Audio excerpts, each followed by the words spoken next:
Till 6 on your local Civic Media radio station and on the app. Not completing high school is more of a social thing than it was an academic thing. Thanks for tuning in to the Todd Allbaugh Show on Tuesday, May 20th. We got a little less than a minute until we kick off today's show. In our first hour, we will be joined by positive psychology coach Kira Sabin for the second in a three-part series for Mental Health Awareness Month. And today we're going to be talking about coping strategies for loss and also just the general state of the world that we're in today. And hour two, what's worse and more. We got about 20 seconds. Stick around. On the next Nightlight,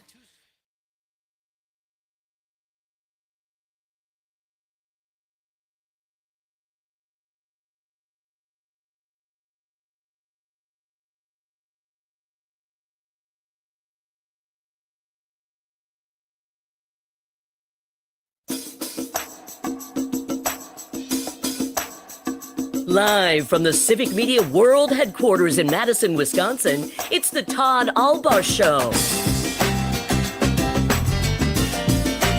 And now, pursuing truth wherever it may lead, here's your host, Todd Allbaugh. Across Wisconsin on the Civic Media Radio Network and streaming worldwide on the Civic Media app. Good afternoon, everybody. I'm Todd Allbaugh, along with the fantastic engineer, producer, Mr. Aaron Zommers on the board. It is 6 minutes past the hour of 2 o'clock on this Tuesday, May 20th, 2025. It is a great day to be Wisconsinite. Glad to be with you from the Civic Media World Headquarters in downtown Madison on State Street. Overcast skies, Mr. Zommers. We just went, got a little cup of coffee before the show.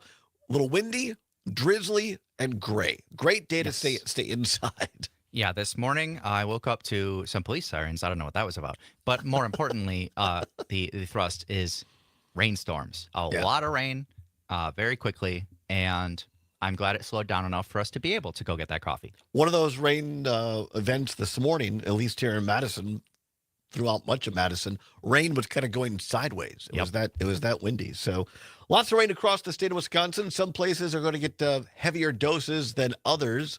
Remember what they say. If you come across a roadway where the water is absolutely covering it, turn around, don't drown. You never know it looks like, it's just, the road is covered. Well, the roadway could have been washed out underneath of that. So just do yourself a favor, and also the responders would have to come and help you. Don't try to go through water where you're not certain you can't see the bottom and it's rushing through there. So I have seen too many cars stalled out in roads that they thought were not as deep of puddles as they are. Yeah, exactly. I know some of our ag producers could use the rain in parts of Wisconsin, so that is welcome. Going to be cool, though. Temperature is only in the 50s and maybe around 60 as the rain continues to move across the state of Wisconsin today into tomorrow. Then things begin to clear off a bit, although temperatures will remain cool throughout most of the Memorial Day weekend. High is only in the 60s in most cases, although partly sunny skies by Saturday and Sunday. On most parts of the state, there may be an exception here or there. Big show for you today.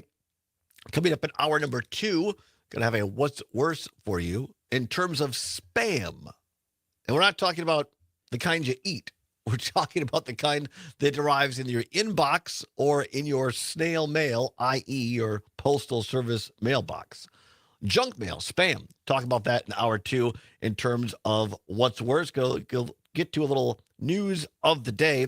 Kira Sabin's going to be along here in hour 2. It's the second in a 3-part series we're doing for Mental Health Awareness Month in this month of May. Kira, of course, a life coach and positivity psychology coach as well. She is going to be here in just a bit to walk us through coping.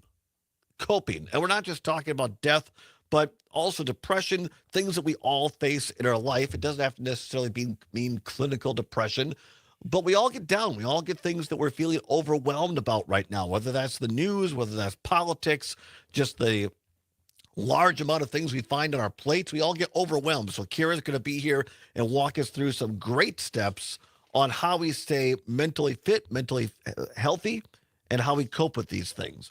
But I want to begin with a couple of news stories here. One from yesterday, one from, last night. We didn't get to it yesterday, and I want to just mention it on today's broadcast. Over the weekend, former President Joe Biden was diagnosed with stage 4 prostate cancer. And I think anybody who has had a family member go through cancer or has gone through it themselves, your heart, and if you're a person of faith, your prayers have to go out to President Biden and his family during this time. They do something called a PSA test. I am a male that is that has arrived at the age where that is at least for me in my annual physical a standard practice. My paternal grandfather, my granddad, had prostate cancer, and so I'm a slightly elevated risk. So they do something called a PSA test. It's a blood test to basically test. I'm not a doctor. I don't know. It's like the hormones or the testosterone, whatever in your prostate. And if it's elevated, it can mean that it's a high risk of, it doesn't diagnose per se prostate cancer, but it can be high risk. And so my understanding is from the Biden folks, what they released, and number one, props on President Biden for being so transparent, number one. And they said that he has a 9 out of 10 on the PSA scale for prostate cancer. And they also announced that it has gone into at least somewhere into his bones as well. And so therefore it is, cancer is 1, 2, 3, or 4 in terms of stages. They classified it as stage 4 cancer, and his test results are 9 out of 10 on the PSA scale. So certainly very concerning, certainly very serious. President Donald Trump put out a tweet after the news was released by President Biden. Look, I'm not going to, who knows? I'm not going to sit here and say it wasn't written by him. Maybe it was. But it was a professional tweet, just basically saying, sorry to hear this, wish President Biden well. And that was it. I do think there's something to the fact that we have to call that out as like, oh, isn't this something? The sitting president has a kind tweet. It was a surprise, but you know what? Whoever wrote it, good job. Right. And he did not add anything to that, at least in the moment. Yesterday, during a press conference, and I debated whether to play this or not, but again, under the auspices of, I want people to hear things in the original vernacular. I want you to hear what President Trump said when the reporter asked him about President Biden. Do you want to respond to President Biden being diagnosed with cancer? Are you going to call your predecessor? I think it's very sad, actually. I'm surprised that it wasn't, the public wasn't notified a long time ago, because to get to stage 9, that's a long time. I just had my physical. You saw that. You saw the results of that particular test. I think that test is standard to pretty much anybody getting a physical, good physical. We had the doctors at the White House and over at Walter Reed, which is a fantastic hospital. I did a very complete physical, including cognitive tests. I'm proud to announce I aced it. Got them all. I got them all right. You proud of me? Yes. Your husband would be proud of me for getting them all right. It's a little risk. If I didn't get them all right, these people would be after me. It would be not a good situation. But I think, frankly, anybody running for president should take a cognitive test. They say it's all right. So it goes on from there. I wanted to play it because, again, he miscalls this out, and whether or not it's just Trump being Trump or whether he intended to do it, I don't know. But Trump said that Joe Biden had stage 9 cancer, which is just, he had a 9 out of 10 on a PSA test. That is, there's only 4 stages to cancer, and Biden himself says it's stage 4. That's number one. Number two, I'm not a doctor, but again, having gone through some of these tests as a male of a certain age that's somewhat predisposed to prostate cancer, my granddad had it, that you don't normally, the PSA test is not something for prostate cancer specifically. It's not always given to every male.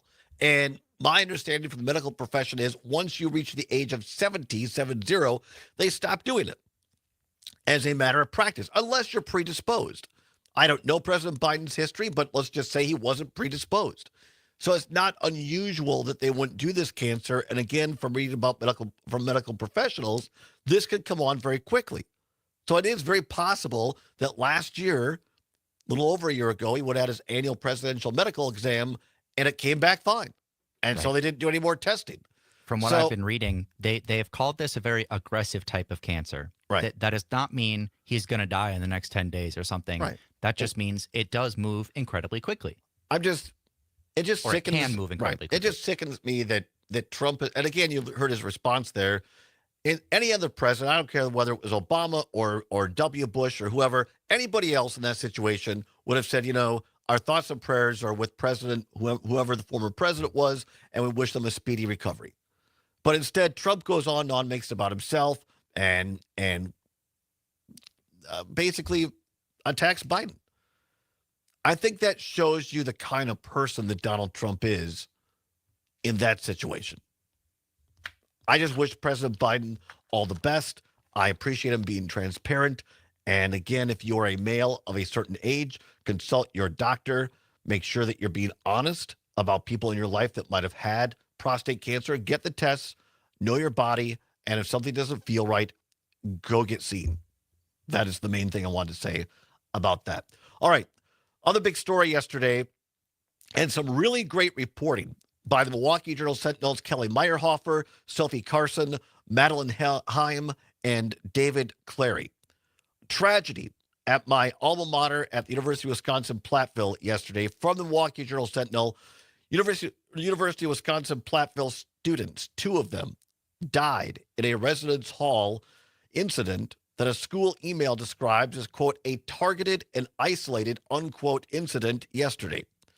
The university identified the students as Kelsey Martin, age 22 of Beloit, and Hallie Helms, 22 of Baraboo.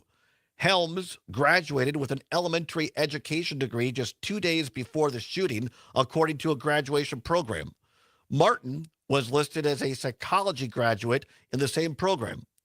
The school email, which went out shortly after 11 o'clock last night, said the families of the 2 women have been notified. Now, I encourage you to go to Milwaukee Journal-Sentinel and read this whole story. It's really interesting and tragic and sad, and we're going to talk with Kira Sabin a little bit about this in the next segment. Number one, it was really frustrating because UW-Platteville administrators and law enforcement and officials would not say what happened. Just kept saying shelter in place.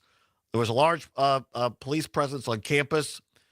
The incident occurred around 4 p.m. at Wilgus Hall, a student residence. I don't know now, but when I went there, it was an all-female residence. I'm not sure that that's the case now. People saw an ambulance at the scene, and an eyewitness that the Milwaukee Journal-Sentinel talked to, Amanda Sawatoski,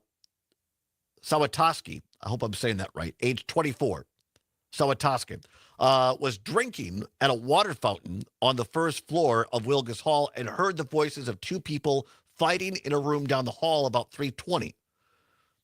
The person also, this Swastiki, also used, Swakoski, I'm sorry, they used the pronoun they, so the story is written that way. Said they were in their room working on a senior seminar paper when they heard a single loud bang followed by a muffled sound, and then it sounded like something heavy falling on the floor. A criminal justice major who went through commencement this past Saturday, Sotowski, was sure the noise was a gunshot. Quote, from commencement on Saturday to a school shooting on Monday, it's surreal, they said. You think it's never going to happen to you, and then it happens to you.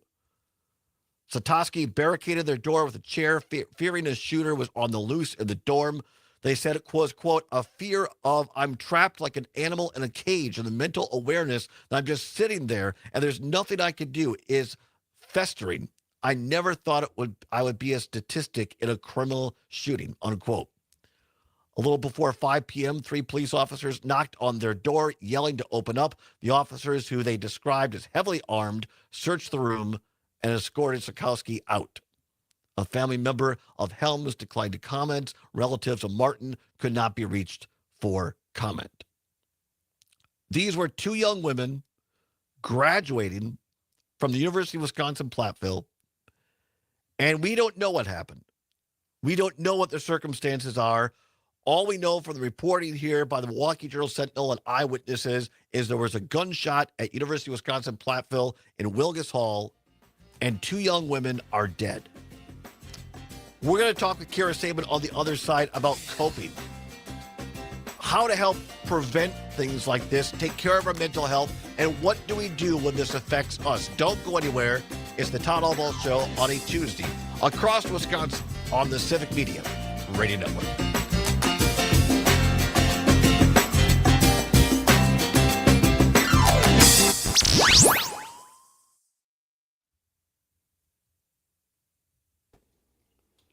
Nothing like bringing me in fun.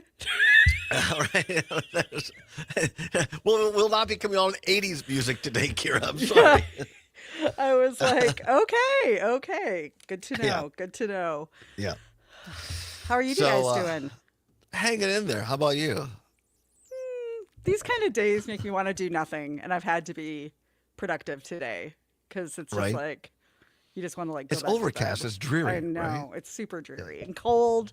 It's just not pleasant, but it's okay. I guess that's part of spring. But that's a heavy story, right? And I haven't gotten to, but like one of the I'll call them both victims for now was the assistant resident director. That meant she was a lead supervisor of the dorm. She oversaw 12 residents. Had responded to various emergencies around the hall, including mental health concerns, hate and bias reports, violations of campus policy, and more. The other, this person, a major in psychology with an emphasis on human services, was a role model for young women on the campus, according to her friends. Helms was preparing for a career in education. Wow. Philosophy inspired by teachers. I think it's obviously tragic and sad, but I mean, it's just another good example, unfortunate example of the stigma. Mental health concerns happen to those people who are quote unquote bad people are dealing with crap in their lives, and these are two on the outside stable career women professionals who have it all together. And they're both dead today. So, anyway, we'll start there. We'll try to lighten things up as we go. I mean, I feel like we can only go lighter from there. I'm not sure. Pretty much. So, all right, 20 seconds. I love those glasses, by the way. Thank you. I can't. They are very good. I now can't see because I need readers also, and I don't like 10 bifocals. seconds. All right, there we so go. you'll see me do this. That's a lot of fun. Fine. Here we go.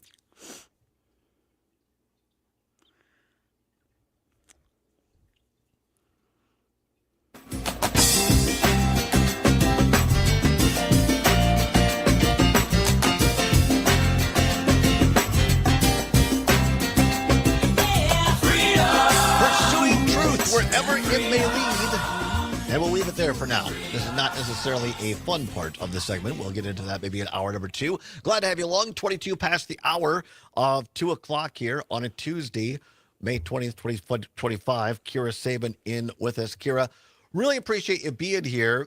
And we'll as we always try to do, you make us feel better. And I think we always will feel better every time you join us.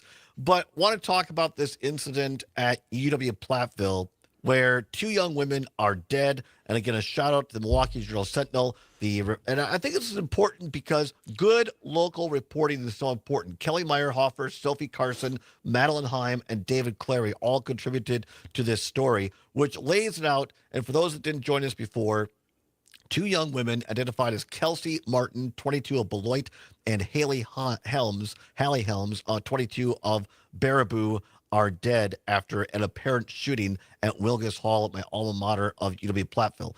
Kira, I don't want to delve too much into the speculation because we don't know what happened. All we know from the reporting from the Milwaukee Journal-Sentinel, and as you well know, you've talked about before, our public profiles that we create as individuals on our socials. So from LinkedIn and from Facebook and other things, we know that one of these individuals had just graduated, a psychology major, was an RA, a residence, a hall director, had dealt with mental health issues on her floor and been a leader in that. The other one was going into education, listed, educators as her role models. My point is, Kira Sabin, that outwardly, as we meet these individuals on the street, a person would think, well, there's 2 young women that have it all together. They're doing great. They got good careers. They're helping other people. They're stable. They got nothing to worry about. And all we know is that there was a gunshot, and today both of these young women are dead. And I think for me, Kira, it's a very sad and tragic, but unfortunately good reminder, as you have said on the show, we never know the struggles that other people are fighting. We don't.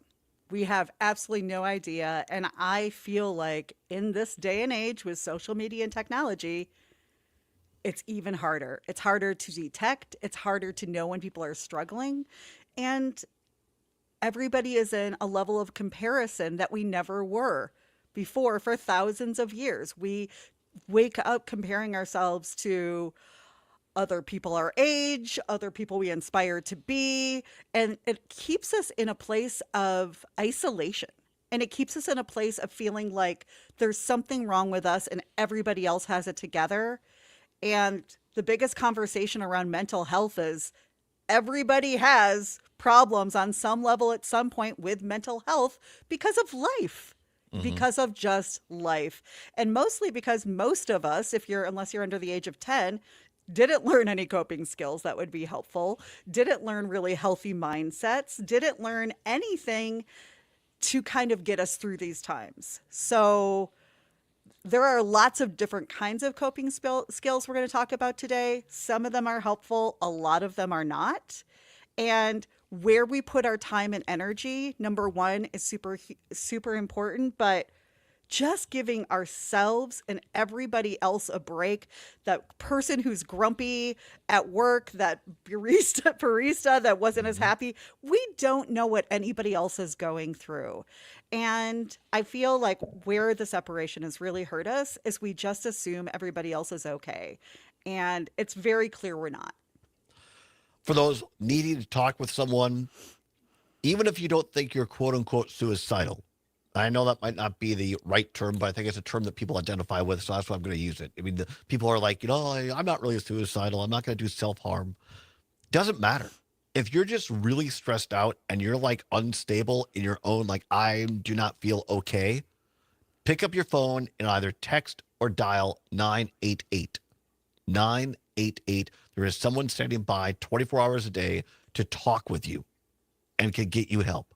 I think in my haste, Kira, I forgot to introduce you. Your title, Positivity Psychology Coach. You can find Kira and all of her great information, all of her great workshops, which they are fantastic, at Thrive with Kira. That's Thrive with spelled out Kira, Kira. The only Kira I know. I love her to death. ThriveWithKira.com is where you can find all of this. And, of course, 988. The crisis helpline to call as well. Kira, we're going to be playing this as well on Memorial Day because I think it's really helpful.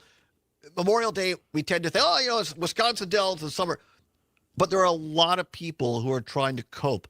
Not just people who lost loved ones in military service, which that's a real thing. That's a real thing. But a lot of people who just lost loved ones. And I think that when we drive by the cemeteries this time of year, we tend to look at the flowers and forget about the people standing there who are trying to cope with this loss. That's another type of things, other things we have to cope with, right? Absolutely. I mean, you can do seemingly life really well, right? Like find your person and get a good job and yada yada. Life is still going to show up. You're still going to we have aging parents, or we lose parents. Kind of you and I are at the age of that, Todd, right? And that's something that I never thought I would be dealing with at a younger version of myself. We are grieving friends. I have lost friends over the last 5-10 years from many different things, from car accidents to cancer. Like, life will come. You'll lose jobs, maybe you completely unexpectedly. Your relationship may change or evolve. You might have kids and you're really struggling with them right now. All of these things are normal. And man, I will talk about my own struggles. I do on my podcast all the time with my clients because I want for us to know this is normal. What's not is our lack of empathy and compassion for ourselves and others right now. That is what's not normal. We're going to come back and talk about healthy coping skills with Kira Sabin, a positive psychology coach. You can find all of her work at thrivewithkira.com. It's the Todd Allbaugh Show for a Tuesday. Stay with us for an ag update. Back after this on the Civic Media Radio Network.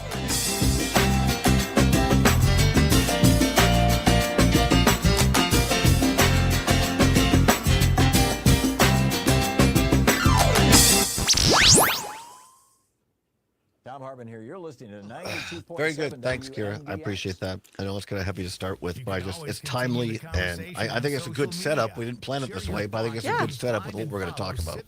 For sure. For sure. And I mean, I'm always willing to talk about where we're struggling, why we're struggling, and how normal it is, because it is. Yeah, absolutely. And I'm just sick of people talking that it's not. So. Right. Yeah. I mean, this one woman who died, she was a part of the knitting club and an aspiring teachers club. I mean, oh no, knitters have no problems. Well, you never know what people are Everybody dealing has problems. Yes. Everybody has problems. Everybody. Like I said, none of us are getting out of life alive. Right. So you better figure out how to live it while you're here. Yeah. With science-based, research-proven Silosolve brand products from Novo Nessus, not only are you supporting improved herd health performance, but you know you're getting the maximum return on your feed investment. Talk to your local dealer about what sets Silosolve. I better know what the heck I'm talking about here. I mean, I always give myself talking points and stuff, but you know. Who can get an updated COVID vaccine this fall? The FDA is adding a new hurdle for approval for some groups. That's right. The Trump administration is going to make it more difficult to get vaccinated for COVID. Fantastic. How do we cope?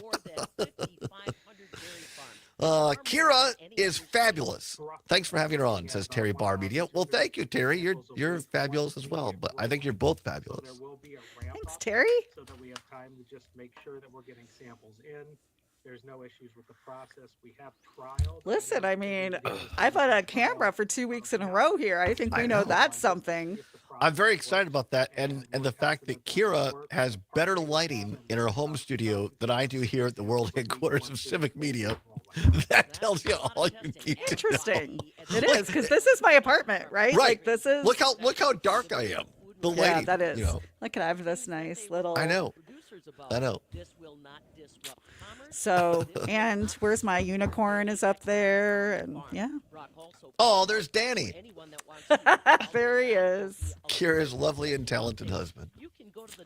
Who's been home on. Oh, I used a piece last week. Oh, that's fantastic. Thank you, Terry. Terry's the best. Well, I'm a new fan of Terry. I don't know her, but she was. I used to watch her. She was on Channel 3 a lot as an anchor there, reporter.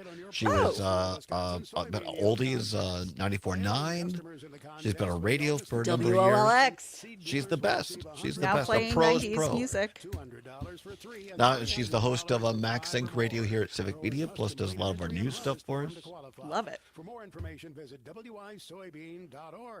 For more food news, pop on over to MidwestFarmReport.com. Sign up for our daily e-newsletter, and you won't miss a thing. That's a look at food news. I'm Cam Young. Do you know what I mean by emotional regulation? I mean, I guess my interpretation would be like how we try to have self-control over our emotions. Okay. Is that it? Yeah, basically. All right. I feel like And that also- might come up, and I want to make sure like I explain it properly. Okay. I guess I think of it as healthily processing your emotions and like not, let's say something initially makes you angry, not having outbursts at work and being able to think about it and be like, okay, why am I upset? Instead of just blowing up. Both of those are pretty darn good answers, guys. We try. I know We're no you Kira do. Sabin, but we try. Well, this is what I do all day, every day for 17 years now. So She's getting pretty good at it by now. good, Terry. I'll find you and follow you back. That's amazing. Tony says, emotional regulation is code for an old-fashioned, right? Tony, I think you're going to enjoy this segment a lot. That's how they regulate their emotions in Ashland. That's how they regulate their emotions all over Wisconsin as we continue to be the top 6 out of 10 drinking cities. I will plead guilty to occasionally regulating my emotions with an old-fashioned. Okay, about 25 seconds. All right, here we go.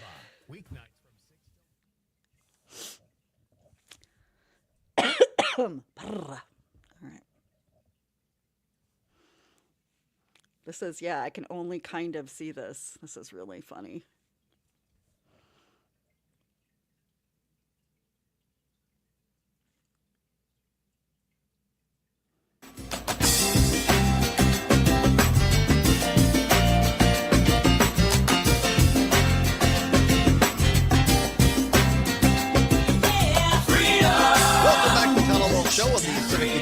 Network. Glad to have you along.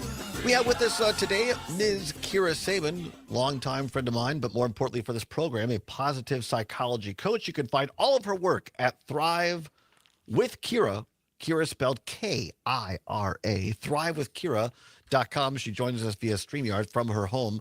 Kira, we're talking about this tragedy that happened at UW Platteville yesterday. If you're listening to us live today, we're also going to replay this show on Memorial Day. So whether it's people dealing with sudden loss at Platteville and the surrounding communities, or whether it's on Memorial Day as people go to visit the graves of their loved ones, perhaps some for the first time since they've lost them, or maybe it's just you're feeling down and you're like, you got the blahs. All of these things, we need skills with how to cope. And today, you're going to start walking us through this. This is the second of a 3-part series. Yes. We're going to finish it up next Tuesday. Yep. The day after Memorial Day. So, yeah. Yeah, because there's just a lot of information here and a lot of conversation around it. And I want to make sure that we fully understand, or if anything, this just sparks a conversation for you to go learn some more on Google or talk to your therapist about it or whatever it is. But today we're talking about coping skills, and you brought up some really important things. Memorial Day, this tragedy at UW Platteville. Sorry. Yep. But really, coping skills are anything that we do consciously or unconsciously to manage our stress, our emotions, our discomfort on a day-to-day basis. So it's not just what we do when we maybe are grieving a loss or, have just had a major something happen. This is also what we do every single day to keep ourselves sane, kind, and making sure that we're winning more than not at life, and by winning, I just mean finding joy and finding happiness on a daily basis and connection. Yeah, absolutely. So let's get into it. What are coping skills, both good and bad, and why do they matter? They absolutely matter because what you do to calm yourself, what you do when you're struggling, it can either be helpful, what's something called completing the stress cycle, which I can come on another day and talk about for burnout. They can be things that are moving you forward or through that time or those emotions, or as so many of us have been taught to do, they are shoving them down. We are numbing out. We are pretending or avoiding that they even exist so that we just don't have to deal with them. And we watched our parents do that a lot. And when I say, numbing out, I mean things like grabbing that old fashioned Tony who left a message for us, right? Tony on YouTube saying he copes by emotional regulation. He says is code for an old fashioned, right? And here's the deal. I think that for people who have a okay relationship with alcohol, like having a really tough day and a drink is not a big deal. But when that becomes your only way you cope, or if that becomes the normal way you cope, and so that you're now waking up tired the next day, you're actually grumpier than you usually are, then it's not working for you, right? And a lot of times a coping skill or strategy isn't a bad thing. It's just that we use one or two of them way too much. So there are healthy ones, things like meditation, things like going for a walk in nature. It can be a lot of different things. Listening to a happy podcast that makes you laugh, things that bring joy, things that help us feel things, because we love to think and think we can think our way through our feelings, and we can't. We have to feel our way through the feelings. And that happens not just through thinking, but through our body. I went to a fireside chat last week, and Monte Ball, former Wisconsin Badger all-star running back, went to the NFL, and he's going to be on the show soon, and I'm looking forward to it because he talked about his journey at Wisconsin and beyond. And to your point, Kira, he said, once I got to Wisconsin and got this full ride scholarship, I felt so much pressure because he's from St. Louis. Yes. And his family moved up here with him. Wow. And it was like, you're either going to make this, man, or everything's over. Like our family has moved here, and you're either going to make the NFL and be a star. That's the way he felt. Or it's all. And he said that pressure, and how, to your point, how to cope with that, he ended up turning to alcohol because it numbed this. He thought in his head it was helping him relax and cope with all that stress. And for him, he said in his journey, and all of ours are different, that was his mechanism to cope in a very unhealthy way that ended up just really having tragedy in his life until he has now been in recovery for several years and helping others. Yeah, absolutely. I'm super proud. My husband has been sober for almost 10 years, and watching him go through that journey has made me a better human, because it also had me look at how much I was relying on alcohol to virtually numb. And one of my goals in my 50s now is to create a life I don't have to escape from. To create a daily existence that I can look at myself in the mirror and feel good about at the end of the day, knowing that I am showing up with integrity and giving back in ways that feel good. But you have to be able to have coping skills and mindsets to even get to that level of where we feel like giving back. I think like nobody wants to give back right now because we're all just trying to survive. And I don't think our regular or our administration right now is helping us survive. If we think about it, our communities, our areas are doing better when people feel safe, when people feel like they have people they can lean on and talk to, when they know where their food and their meals and everything is coming from. And right now, that's really unsafe. And we have an option to either kind of shut down, numb out, just ignore it or avoid or be grumpy in our houses online, or reach out, become part of the community, put our time and our values and our energy where they should be right now, which is helping others that we care about, and reaching out, because I'll tell you, this isolation, this loneliness, it's just making the struggle worse. And, there's a number one indicator of long-term health and happiness, and it's community and relationships. Really? And the health of your community and relationships, not just a relationship. Do you think it's why, not to interrupt, but do you think that's why countries like Denmark and Finland usually rank at the top of world happiness? Because they're riding bikes, they're in their community. It seems like, one of my friends is from Denmark. I haven't been there yet. He keeps asking me to come over, but I really want to. I may have to move there. No, I'm just kidding. No, Copenhagen is like my favorite place on earth, actually. I love it. You're a world traveler. Yes, it is one of my favorite places. So tell us, as someone who's been there, is it just that they are, I don't want to say forced into community more, but that's part of their culture? What is it? To me, and it's not just, I think it's a lot of countries that are like this, that just basically give everybody a basic place to land, soft place to land. Like, if you get sick, it's okay. Like, come to the hospital, we will figure it out, because sometimes people get sick, right? Sometimes people lose their jobs because of whatever, right? We allow people to make mistakes and fail and help them get back on their feet. That's what I think happens in European countries. I think that happens in Canada more. And those are why those are on the top 10 and we are not, because we don't allow people to fail. We don't allow people to... Go ahead. I'm sorry. Finish up. No, that's okay. But we don't allow people to move on and grow. So, and that's a major problem. And I'm told regularly that people only feel good about themselves if they think they're better than other people. And that's a really sad space to be in your head. Zommers? I think another thing about a lot of European countries that helps their mental and physical health be better is that a lot of their cities are older, and so they are designed to be walkable, where a lot of our cities are made around cars and not people. So for them, it's like, all right, I'm done with work. I'm going to walk over to the pub and hang out with some friends and then walk back home, as opposed to here where it's like, I got to get ready and get gas in my car and drive across town for 30 minutes. Kira, something to that? I mean, without yelling the word capitalism here really loudly, try not to do that. But I just think the focus is different. I think our focus is work and productivity, particularly here in the Midwest, right? Our job was told to how your worth is tied to your productivity, to how hard you work and how many hours you put in. And what we're seeing is a completely burned out society who is tired and struggling and has zero idea how to cope. We're talking with Kira Sabin. She is a positive psychology coach. You can find all of her work at thrivewithkira.com.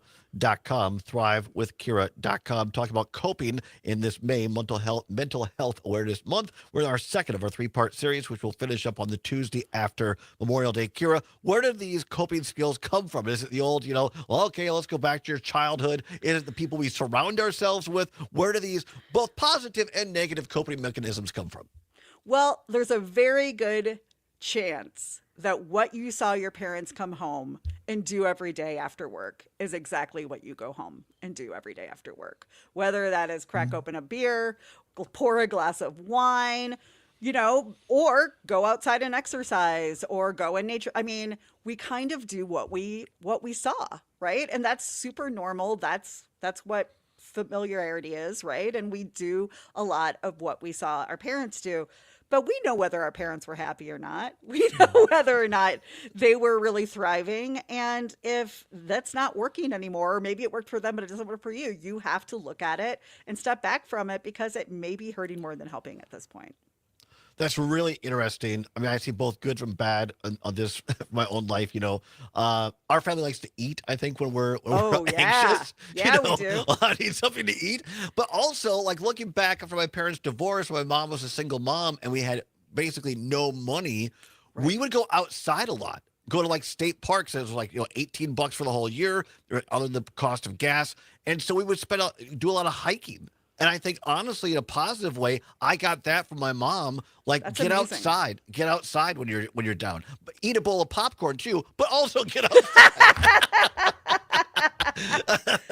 No, and once again, most of those things aren't bad, but if we count on them all the time and they become our only coping mechanism, then they start hurting more than helping, right? And I love that Linda took you outside. Yeah. I wish she would have taken me with you guys a little bit more often. Back in the day, she could whip my butt. She could outrun me up a hill at Devil's Lake. I believe that. I was like in middle school at the time. Yeah, she could outrun me. Linda's awesome. She is awesome. Got about 2 minutes here before the break here. Before we have to, we'll come back after it. Let's start dipping our toe into a little bit. Are all coping skills created equally? They surely are not. Let's talk about things that help versus things that don't. So a healthy coping skill helps you feel, it helps you process, and it helps you regulate your emotions. And by regulate your emotions, I just mean so your emotions don't control you and how you react to things, you control them. And that's, I think, an ultimate goal for all of us, especially since we did not get that role model growing up, even in media. They also leave you feeling better, calmer, more grounded, clearer, and they support the long-term well-being, even if they take effort. Where unhealthy coping skills, they avoid or suppress emotions. They feel good in the moment, but they might lead to more stress or shame later. And they often create disconnection. So they have found one of the biggest ways that we cope is just even hugs or, being able to, the oxytocin, like being able to kick that in with being connected, having a great conversation, a hug, whatever it is. Those are really, really great ways to feel in your body. Yeah, I mean, we don't have time to get into it. Ask for permission, I guess, but I still believe in a hug, a human hug is worth a lot. I really do. All right, come on back. One of my favorite humans, Kira Sabin, more with how to cope in this Mental Health Awareness Month. Don't go anywhere. It's the Allbaugh Show on the Civic Media Radio Network.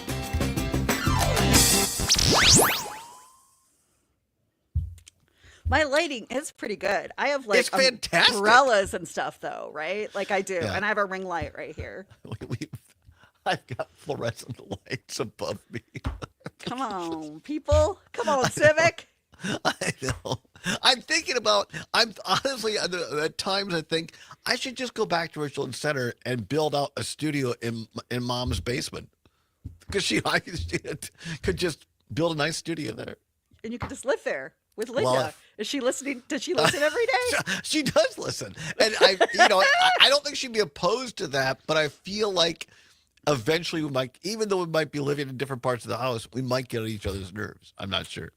Yeah, it's not something I'm welcoming into my life. As you well know, too much Todd is not a good. Todd is good in small doses. I don't think that at all. I'm a Todd fan through and through. You're I don't too like. Kind. No, I am. Also, you and I are both ADHD, so your stuff True. doesn't bother me. Right? Like. I feel that. Right? Like, people changing topics 14 times a sentence. Okay. Right. Right? All right. So did you plan on getting through all 5 of these things today, or are we going to It depends, do because part I of this? still have All right. more for next time too. Oh, So okay. it's all right. I know that We'll this see. is kind of, is it okay? Am I doing okay? It's great. Yeah, I think it's great. Yeah. I think It's really good. up to you if we want to get into some examples of healthy and unhealthy, or if we want to get into the 2 type of coping skills. It might be better at this point to just get into the 2 types next time, right? So that Okay, next time we all do right. the 2 types, and then Yeah. we talk about how to build a coping skill toolbox.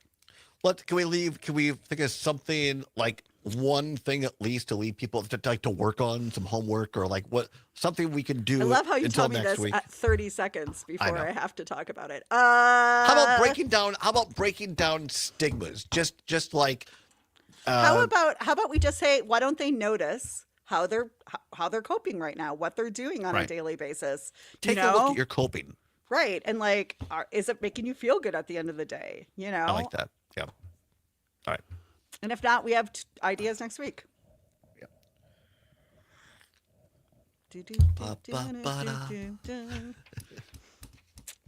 I do like freedom. So what are they? So they don't know anything about what's happened at Platteville? Like they don't really. No, they're being really, well, in my opinion, I think opinion of others, they're being really weird in terms of tight-lipped. Like they wouldn't even acknowledge that anybody died until 11 o'clock last night, even after everybody knew 2 people. Like, I mean, Platteville's not that big, right? Like it's just no. not. 20 seconds. All right, thank you. Okay. I just wow and wow. And it happens all the time everywhere, man.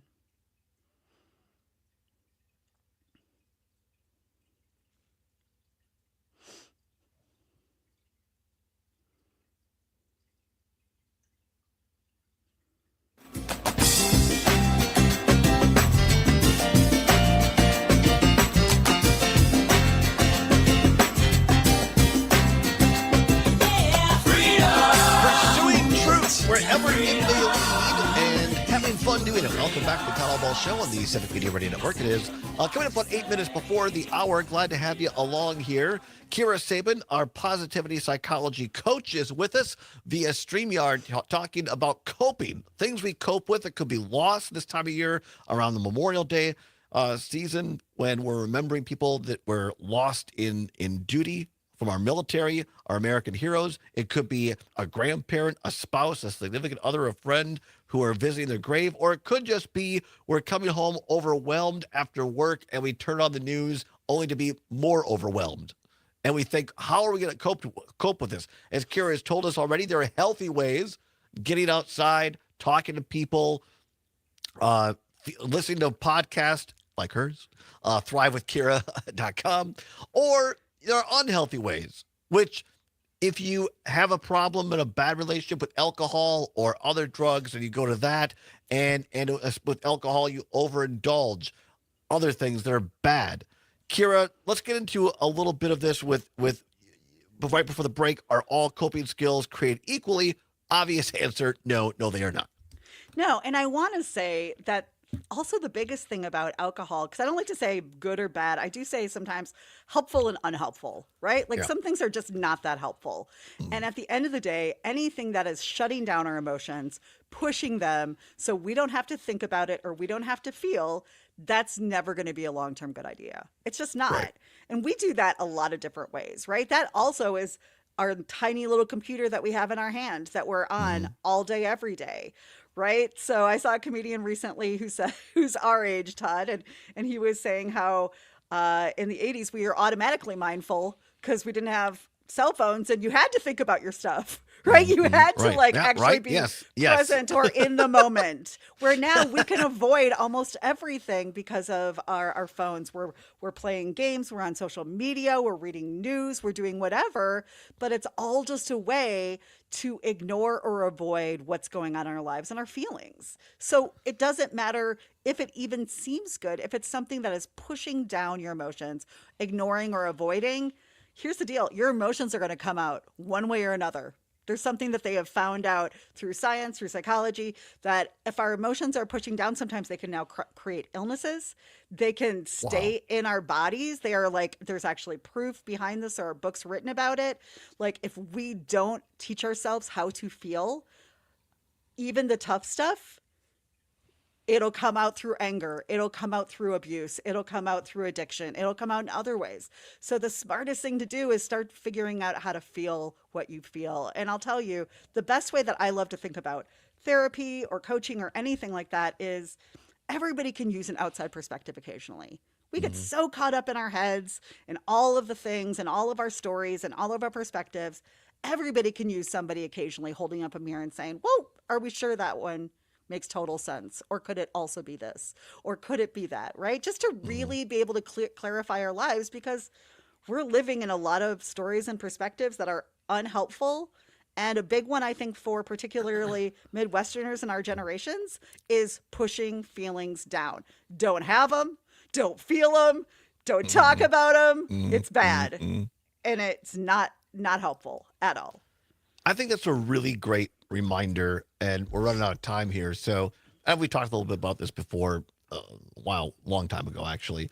But I was going through something in my life, business-wise and personal relationship-wise, a few years ago, and I was fortunate enough to have Kira in my life and talk with her about this. And she gave me some really honest love, but like tough love. Like, why are you still you're allowing that person in your life? Like, grow a pair. And I don't think I've ever said the words grow up here, but well, okay. I mean, metaphorically. But I mean, that was really good. I think the point is, whether they reach out to you at thrivewithkira.com, whether they have another professional in their life, or quite frankly, Kira, just an honest friend that is a degree of separation away who will give us some clarity, that's really healthy sometimes. Or always, maybe. Always, right? Our thoughts and feelings should never always just be our own, right? Or they get stuck in there and it gets a little weird, right? It just gets a little weird when it's just us. And I can, and I always know that I need to talk to more people when I'm like, oh, I'm just kind of seeing the world a little weird. I need to have some more conversations. But I wanted to say the other thing that we didn't mention is we overwork. So we can talk about alcohol, we can talk about eating, we can talk about doom scrolling on our phones, but we love to overwork in this culture and then call it, busyness or productivity. And it's just another way to numb. Right. To avoid dealing with the real issues in our heads and our hearts. Right. And I think that a lot of people will be like, oh, I don't drink much. I don't eat, overeat. But we like to work. And boy, when we are feeling overwhelmed, what do? We go back to what we can control, which is our work. But if it's not helping us feel, it's not helping us heal. I like that. Well, if it's not helping us feel, it's not helping us heal. Right? That's like Oprah good. Okay, but I'm sure somebody else said it 1,000 different ways, and I'm just saying. But I appreciate if it resonates with somebody. Yeah. But if we're not feeling it, we're not healing it. About 1 minute and 20 seconds left. Give us some homework for next Tuesday. We get together on coping.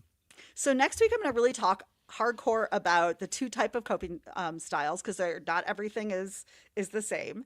And then more importantly, just the healthier ones and letting go of habits that aren't working as well and creating your own kind of what I call a coping skills toolbox. But until then, I would love people to just step back and go, what am I doing to cope? When I have a bad day, what am I doing? Am I pouring a drink? Am I going online? Am I talking to my friend? Am I jumping back into work? What am I doing? And does it feel good? And if not, let's talk about it. Let's get into it next week. Yeah, we definitely will. And again, a reminder, if you are dealing with someone or something internally and you feel that you need help coping immediately, pick up the phone, call or dial 988-988 for the Mental Health Awareness Hotline. Kira Sabin, you're always fantastic. You can find her work at thrivewithkira.com. Love you, Kira. Thank you very much. We'll talk to you next week. See you next week. All right, there you go. Kira Sabin, everybody. Come on back. What's worse? Coming up next, you won't want to miss it. It's the Todd Allbaugh Show on the Civic Media Radio Network. All right, gentlemen. You're amazing. Thank you. I'll talk to you soon. Bye. See you. Bye-bye. Adios.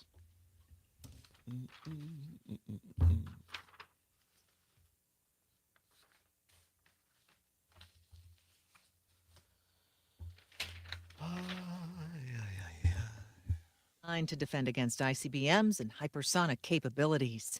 President Trump earlier met with Republican lawmakers on Capitol Hill as GOP leaders prepare to take up votes on the reconciliation bill aimed at lowering taxes for the wealthy and cutting key programs like Medicaid. ABC's Jay O'Brien has more. Speaker Mike Johnson doesn't appear to have the votes. Holdouts in his party, some calling for changes to Medicaid, others saying that they want a higher cap on the state and local tax credit. And then there are rank and file members who say they are concerned that this bill could change too much from the one that House Republican leadership promised them. Testimony continuing in the sex trafficking and racketeering trial of Sean Diddy Combs. The music mogul's ex-girlfriend, Cassie Ventura, testified last week that Combs abused her and coerced her into participating in sex parties. Today, Ventura's mother testified. This is ABC News.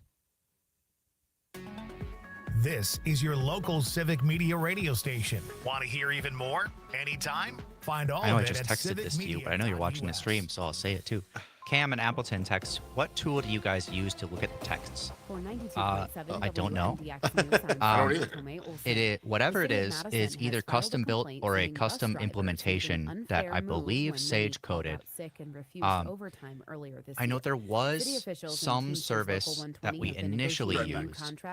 I do not remember if we're still using it, if he adapted it and added it to the code of our website, or if he got frustrated and built something else on his own. I'm not sure, but I know it's mostly custom built at this point.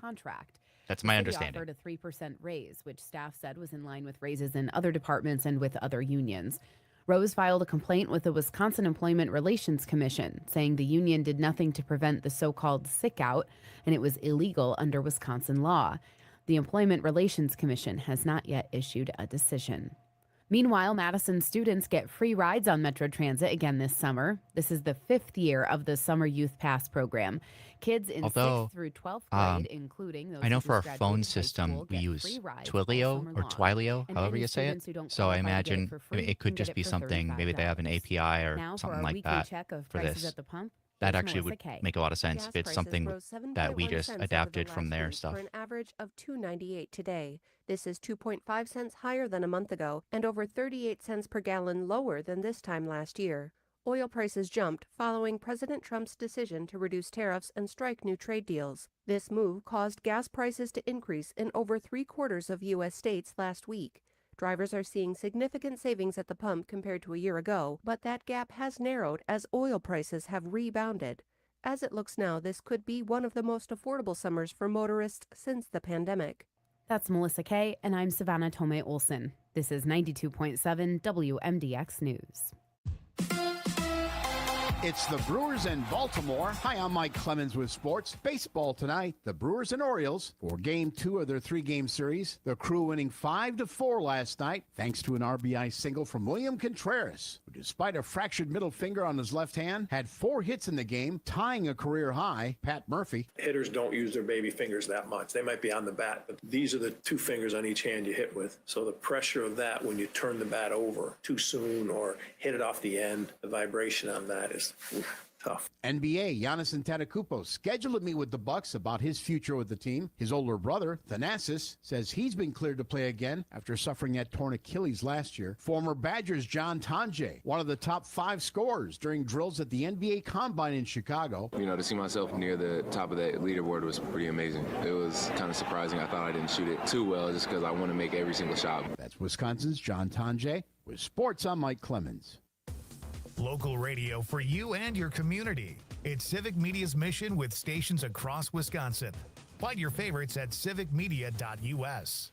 Wet and windy today, with gusts approaching 40 miles per hour and high temperatures 20 degrees below average, only scraping 50. Slap some wind chills on top of that, plus the rainfall soaking at times. A good 1 to 2 inches is possible. I'm meteorologist Brittany Merlot. 1 to 2 inches. Is that a lot? Degrees.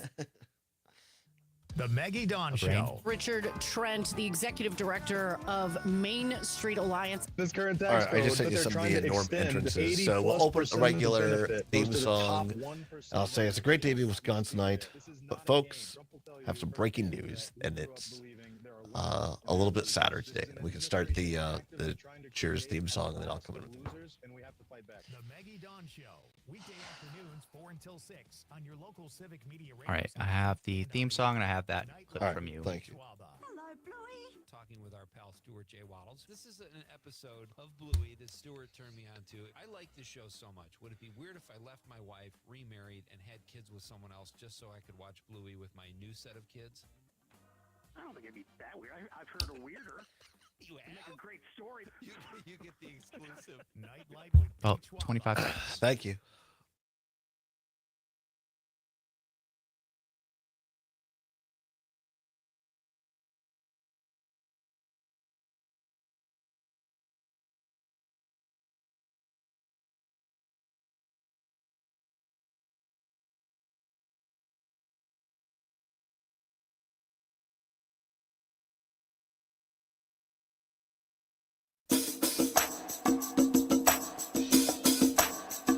Live from the Civic Media World Headquarters in Madison, Wisconsin, it's the Todd Allbaugh Show. And now, pursuing truth wherever it may lead, here's your host, Todd Allbaugh. Across Wisconsin on the Civic Media Radio Network and streaming worldwide on the Civic Media app. Good afternoon, everybody. I'm Todd Allbaugh, along with our outstanding producer-engineer, Mr. Aaron Zommers, on the board. It is 6 minutes past the hour of 3 o'clock. Welcome into hour number 2 of the big program here at the world headquarters of Civic Media in downtown Madison. It is Tuesday, May 20th, 2025. It is a great day to be a Wisconsinite.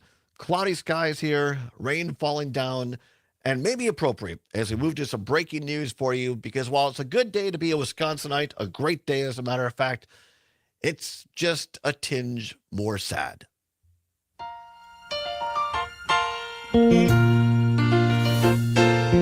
Making your way in the world today takes everything you've got. Taking a break from all your worries sure would help a lot. Wouldn't you like to get away? All those nights when So you've breaking got news, no according to lights, CBS the check News, is in over the mail. wires at this hour, George Wendt, the comedian and actor known for his beloved role as Norm on Cheers, has died. A family representative told CBS News he was 76 years old. George Wendt, a native of Chicago, and I did not know this, an uncle of actor Jason Sudeikis, famous for Ted Lasso, of course, died peacefully in his sleep, did George Wendt, at home early this morning, according to his family. Quote, George was a doting family man, a well-loved friend, and a confidant to all those lucky enough to have known him, unquote. The family statement read, quote, he will be missed forever, unquote. Again, breaking news over the CBS wires at this hour. George Wendt, the comedian and actor known for his beloved role as Norm on Cheers, has died. George Wendt was 76 years old. Sad news, Zommers. And were you a Cheers fan, or was that kind of after or before your time? I've seen a little bit of it. I've more seen, Frasier, which, spinoff. Right. No, Cheers was, the number one show while I was in high school back in the 80s. Ted Danson, of course, and several others. But George Wendt, Norm, was kind of the character, in my opinion, that held the whole thing together.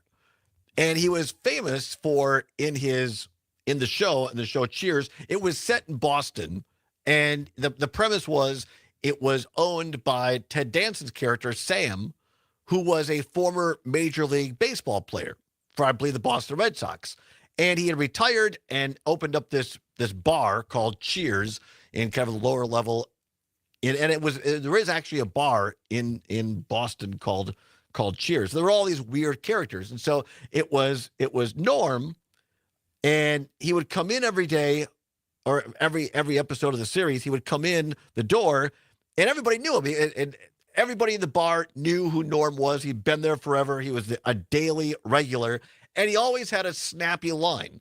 And sometimes it was Sam at the bar who would say, Norm, how you doing? Sometimes it was Coach in the early episodes of Cheers, who was the longtime bartender who later passed away and then was replaced, Coach was, by Woody Harrelson, a very young Woody Harrelson. That was one of his first major breakout roles as Woody. That was his first name in the show as well. The young, kind of goofy, Midwestern, not so bright bartender named Woody. So some of these are going to be Sam, some are going to be Coach, some are going to be Woody. And so this is a little compilation here now, courtesy of YouTube, of entrances by now the late, great George Wendt, who passed away today at the age of 76 as Norm on Cheers. Afternoon, everybody. Norm! How you doing, Norm? What do you know? Not enough. What's up, Norm? My nipples. It's freezing out there.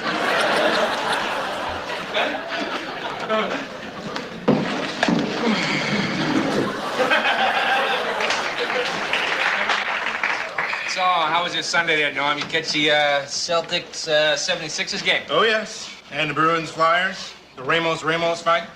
Yesterday, Australian rules football. Tomorrow, we got Boston College versus Iona. Put that money down, pal. Yeah, I'll be ready.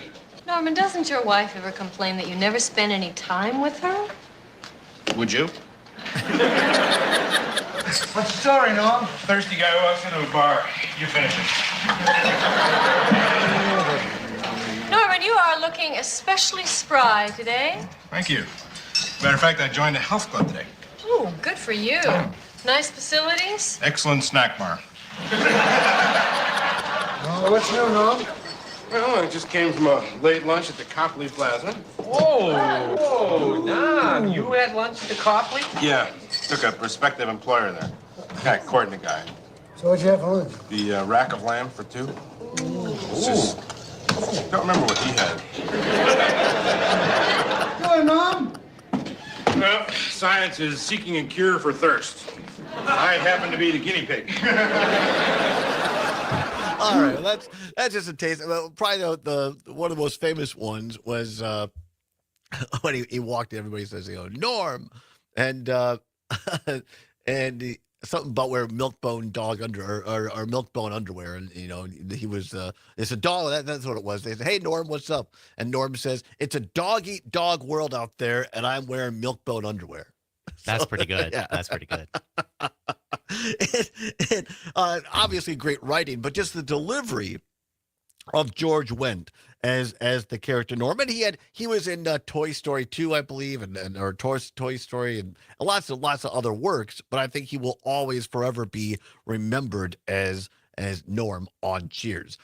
Here's something that Sean, listening on WRCE in Richland Center, I did not know this, as Johnny Carson once said, that George Wendt attended a private high school in Prairie du Chien, in southwest Wisconsin. Campion, if I'm saying that right, Jesuit High School. Wow.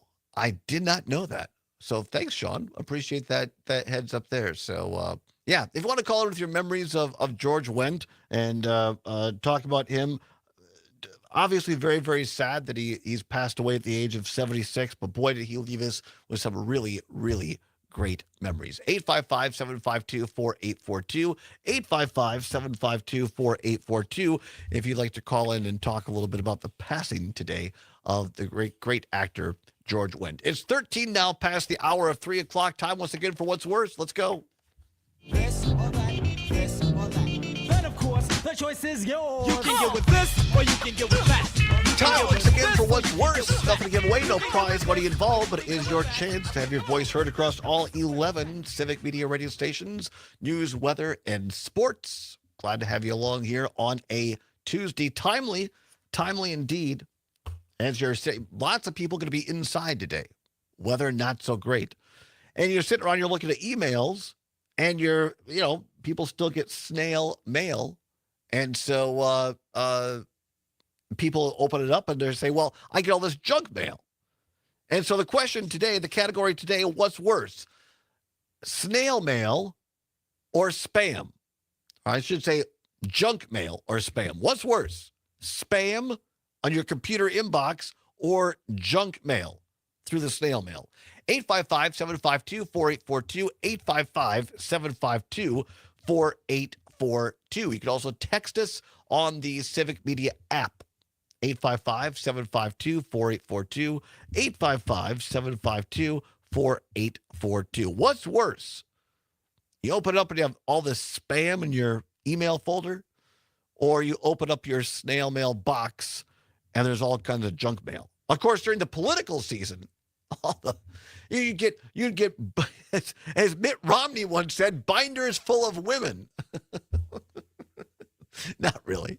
But I mean, there's so much. He did really say that. Oh, he did really say that, yes. It was, and I took it out of context. It was asked of him in a debate, I think, with President Obama in 2012 when Romney was running for president. And the question was, would you appoint women to your cabinet or something about that? And Romney famously said, well, of course. I think a lot of women professionally. And as a matter of fact, on my desk, I have binders full of women that I plan to appoint. What he meant was resumes of women, but the way he said it was binders full of women. Do you ever get nostalgic for the political controversy of 2012? Right. That was a huge deal. Or talking about Big Bird, or like wearing a tan suit. Right. Yeah, that's a great point, Zommers. That was the most controversial issue of a Republican candidate at the time, Mitt Romney. Oh my gosh, he made a slip and he called them binders full of women. Oh, the guy is just terrible. Because he misspoke. Because he misspoke. Once. How far we've fallen since 2012 into the world today. But anyway, so you get a lot of junk mail during political season as well, right? So anyway, spam or junk mail. Spam or junk mail. 855-752-4842. 855-752-4842. Zommers and Mathers all over me because, yes, speaking of misspeaking, I've pulled our Mitt Romney. George I Wendt, said earlier that George Wendt had been in a lot of things, including Toy Story. I misremembered, as George W. once said. Yes, I was thinking of John Ratzenberger, who was Ham in Toy Story. He was also Cliff in Cheers. So it was. See, you're it sitting was across Norman. from a Toy Story expert, so I was like, I was like, he's not in Toy Story. And I That's went good. and double checked IMDb to make sure I was right. Keep me honest. That's good. I appreciate it. Yes, it was John Ratzenberger who played Cliff on Cheers, it was Cliff who worked for the U.S. Postal Service, and there were always all kinds of jokes about working for the Postal Service and being able to sit in a bar in the middle of the afternoon. And so it was Cliff who would always sit next to Norm at the bar. So it was Cliffy and Norm and at the bar. Again, breaking news, according to CBS and other sources now, the great actor George Wendt has passed away, has died at the age of 76 after many years being Norm on Cheers. 855-752-4842. Let's go out to the old RC, Richland Center and WRCE. Whistler, listening on the RC. Whistler, spam or junk mail? What's worse? Well, they're both trash, Todd. You know that. But I think this stuff that our mailmen have to deliver is worse. The junk mail that comes in the mailbox. Yeah. Because you're right. The postal carriers have to carry all that crap. Right. However, I will say Makes no this. sense. I will say this. The Postal Service as an organization, they actually do like that, like political junk mail, because it helps keep them in business, quite frankly. All the money that goes through there. So, appreciate it, Whistler. But it's not money they get. No, but I mean, it goes to the Postal In Service. terms of postage. Yeah. So it goes into Why do they continue to run a deficit then? Well, that's a whole other kettle of fish, right? That's right. They're a nonprofit. All right. Thanks, Whistler. I appreciate it. Postal Service is a nonprofit. Right. I appreciate it. That's my take, Todd. Thank you. 855-752-4842. 855-752-4842. What's worse, spam or junk mail? I can tell you my former boss, Dale Schultz, nearly single-handedly kept the Hill Point Post Office in rural Sauk County in business for years because he would insist that we would take all of his as much as we could of his official mail, but then also, like, all the political mailings went out through the Hill Point Post. They were postmarked Hill Point to help keep him in business. And I think they're still there. Well, thanks to Dale. Good job, Dale. Yeah, absolutely. All right, come on back. Talk a little bit more about the now late, great George Wendt and what's worse. It's the Civic Media Radio Network.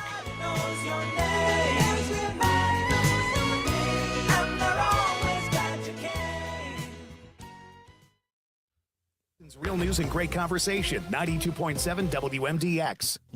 Hi, Gordy Kopke here. When I Gordy first invited Kopke? folks to my farm 40 years ago, I could never have You'll be dreamed seeing him that tomorrow. would become the area's largest greenhouse. With a focus on quality plants at reasonable prices and a special emphasis on customer service, we have received the People's Choice Award as Madison area's best greenhouse. Located 2 miles east of Oregon in the beautiful town of Dunn, I invite you out to see why we are not only the area's largest greenhouse, but also the best. Why'd I go to the doctor? My heart would race just taking my son to practice. It didn't feel right. So I got checked out. Turns out I have atrial fibrillation, which increases the risk of stroke about 5 times. Toy Story really did have an Symptoms all-star like cast irregular for the heartbeat, voice. heart They, racing, like, chest pain, shortness of breath, and not fatigue, every or lightheadedness actor can come is a and go, good but if voice it's infant, actor. the risk of stroke remains. But If they you have found a symptoms, really good contact your intersection of the two. I'm so glad I did. Visit notimetowait.com. Sponsored by Bristol Myers Squibb and Pfizer. Cool off this summer at Frosty's, West Madison small batch ice cream shop. Enjoy rich, handcrafted flavors and soak up the sun on the outdoor patio. I've and probably seen the first 2 Toy Story movies approximately as many times as I've had hot meals. I won't say more. I'm Dan Schaefer. Let's recombobulate. No, when I was a We kid, are they in were a my rare favorite, moment right and now. I would watch them all the time. Why, you ask? Well, Probably it's still because have we are those not actively in VHS the tapes, middle of and a they're campaign probably cycle. It's been not more very than good 6 anymore. weeks now since any of us have seen a campaign ad. It's been pretty nice, hasn't it? The moment we're in is as close as we're going to get to a political off-season here in Wisconsin. And we need to take advantage of this moment by taking action to improve our democracy. That means taking steps to address money in politics, cleaning up some issues with election administration, and creating a long-term plan for nonpartisan redistricting. In some cases, we can't make these kinds of changes in the middle of a campaign. So we need to be thinking about what we can do now. 30 seconds. There's a lot both parties can agree on here.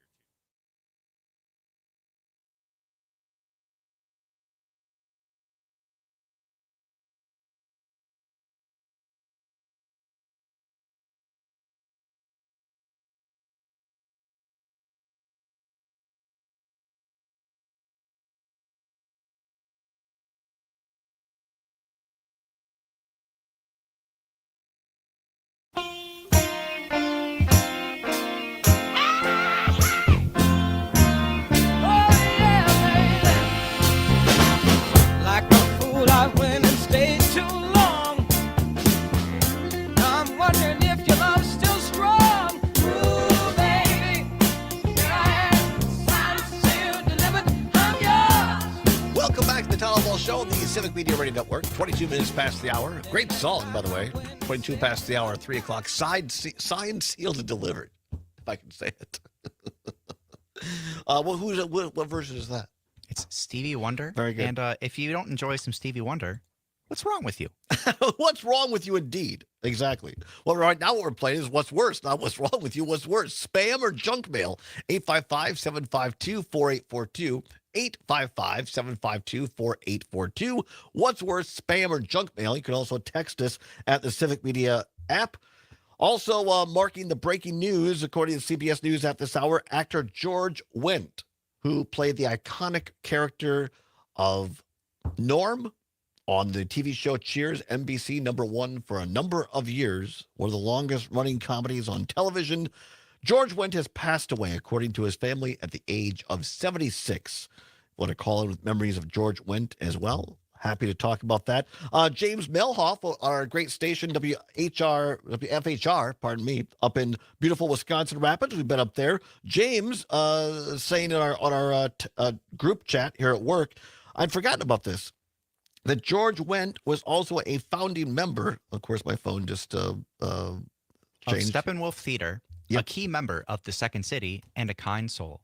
Took a lot of time to help young actors. That's James' message. Yep, very good. So, yes, he was a member of Second City Comedy Club.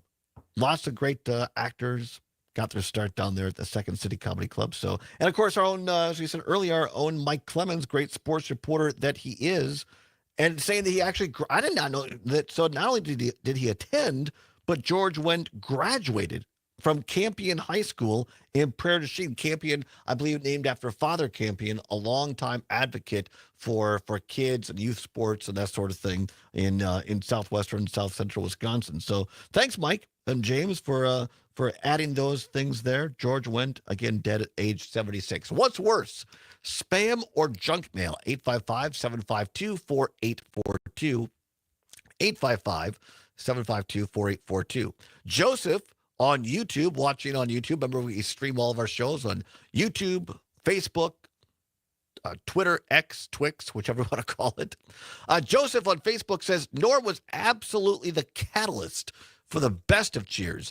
The episode where he plays a gay interior decorator is a classic. Yes, I'd forget. Until you said that, Joseph, I'd forgotten about that episode. But yeah, it was great. Tim Jacobson, watching on YouTube, says spam is worse. I love junk mail, he says, especially those with postage-paid envelopes.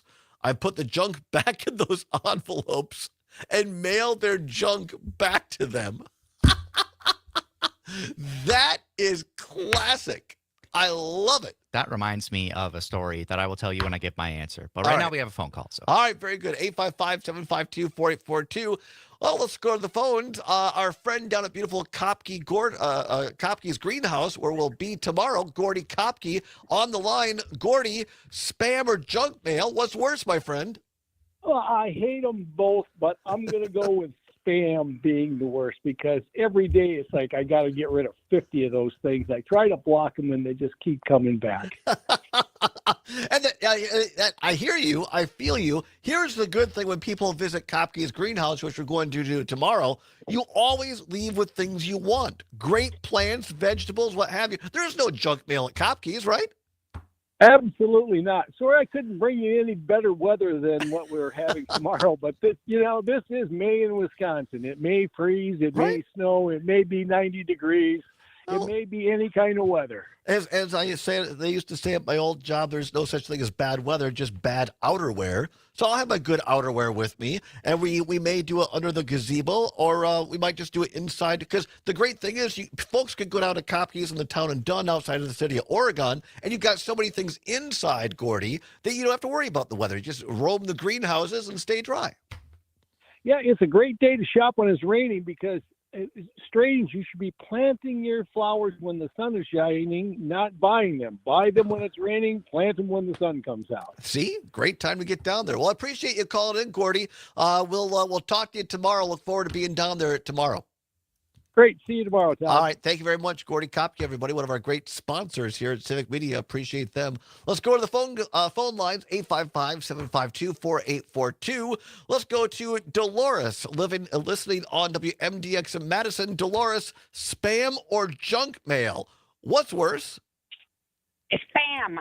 I can tell you that I hate it because sometimes I open my email account and I have like 5,000 unread emails that all spam. Really? I hate it. Oh my God, that's a lot. Yes. That's a lot. No, I hear you. It's terrible. I appreciate it, Dolores. Thank you very much. Appreciate the call. Thank you. Yep, you're welcome. Wasn't that one of Jerry Seinfeld's girlfriends on the old show? I think so. Dolores. 855-752-4842. 855-752-4842. Miss Linda, listening in the old RC on WRCE, says spam is worse. You can open it before realizing it's spam, and it may cause difficulties. That is true. Be a virus. Phishing links. Right? Exactly. What else we have here? Megan in Sub Prairie says email is worse, more dangerous. Don't click on the links, as Miss Linda just said, and it never ends no matter how often you mark it as junk or report it. Well, you can't get rid of it, right? Also, a new listener on WMDX, we appreciate you, says, I think the email spam is worse. You can get dozens or sometimes hundreds a day. Snail mail isn't as frequent and recyclable. Connie in Madison, thank you for listening, Connie. We appreciate that. Well, that's the other thing, right, is that if you could recycle all that old Right. Sometimes they're super plasticky, though, and you can't really recycle them. And that annoys me. When they send you junk and it's not recyclable, it's like, come on, this is going straight into the garbage. You say, come on, Eileen. No. Signed, sealed, delivered. All right, we'll get Zommers and my What's Worse is after this. And also take a little look at the news. Look over here. Not over there. We'll explain after this. News, weather, and sports is the Allbaugh Show on the Civic Media Radio Network.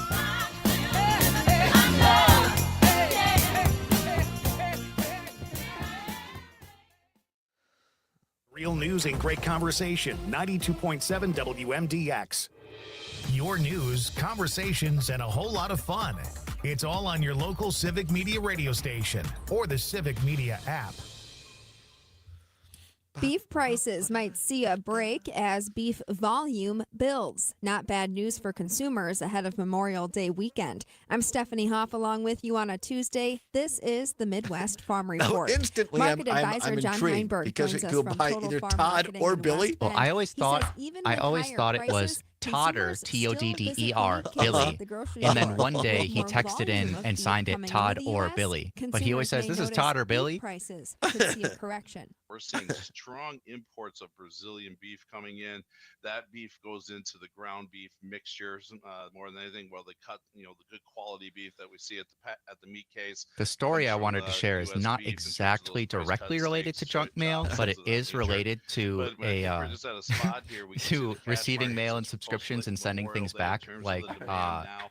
Tim on That YouTube this was market saying. could be a little It's bit not tired. a long story. Not So. saying it's done and we're never going to see prices like this again, but I think we're due for a bit of a correction. Market advisor John Heinberg giving us an update on what's happening in the beef market today. John joins us from Total Farm Marketing in West Bend. We'll take a Mornings look with at Pat closing Kreitlow. We'll commodity have all prices three next. chair candidates on this week. Yankee across very good. Wisconsin All right. in her suburban truck. Thanks to Zimbrick Chevrolet, Dane County's #1 volume Chevy dealer with over 70 new Chevy trucks to choose from. Zimbrick Chevrolet East Madison, Sun Prairie, and ZimbrickChevrolet.com.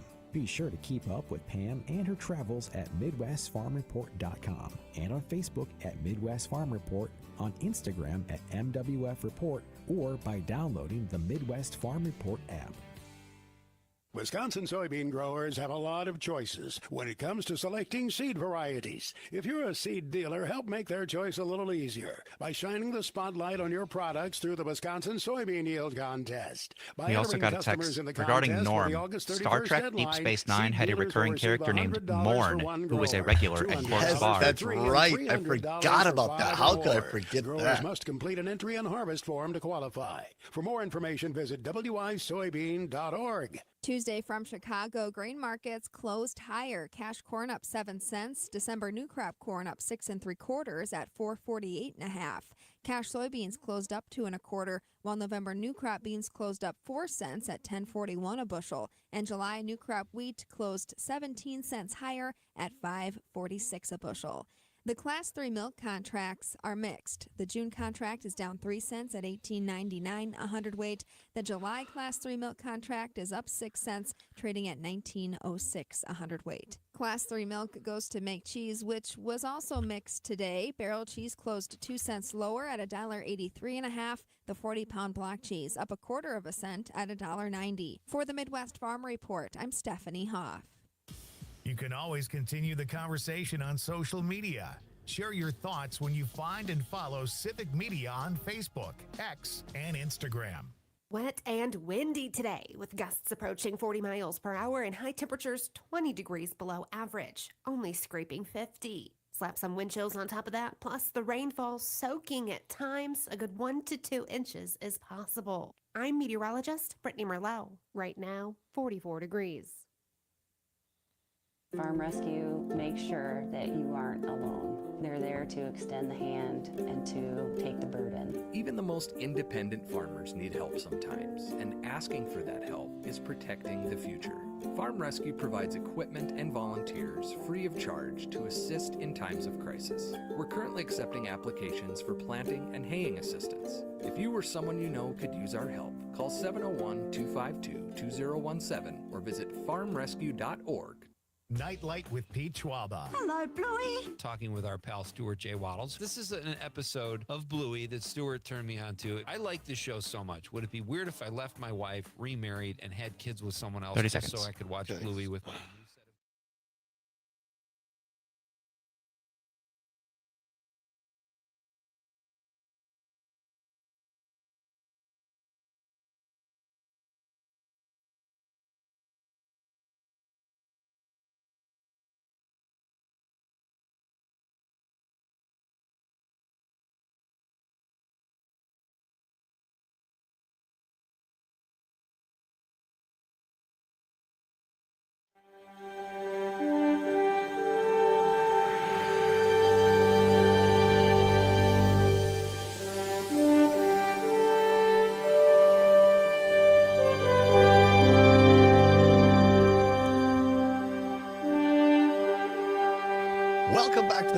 Show on the Civic Media Radio Network. 35 minutes now past the hour of 3 o'clock. The theme song from Star Trek Deep Space Nine. It's a deep cut. Well done, Zommers.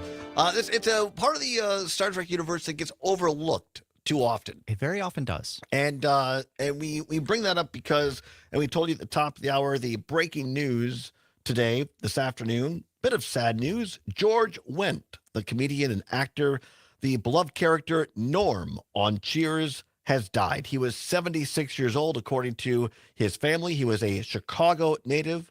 I did not know this. He's the uncle of actor Jason Sudeikis. I didn't know that either.